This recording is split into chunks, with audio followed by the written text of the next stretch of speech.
Hello everyone and welcome. This is a quick video about an error code in the Indesit washing machine. At the moment it is in the middle of the cycle.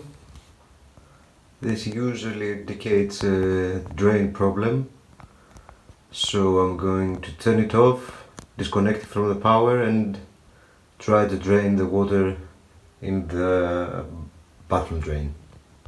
So I have moved the washing machine closer to the bathroom drain in order to get access to the drain filter. We need to remove this cover by pulling here. Now we get access to the filter.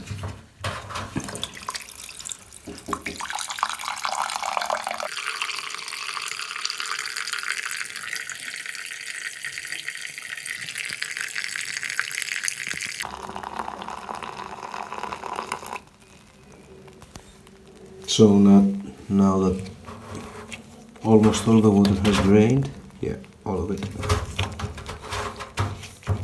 we need to unscrew this and check inside.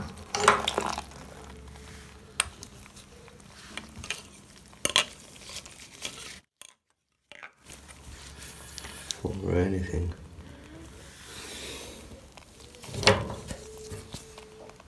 This is inside the drain impeller. So make sure the filter is good. Screw it back inside. And you're ready to go.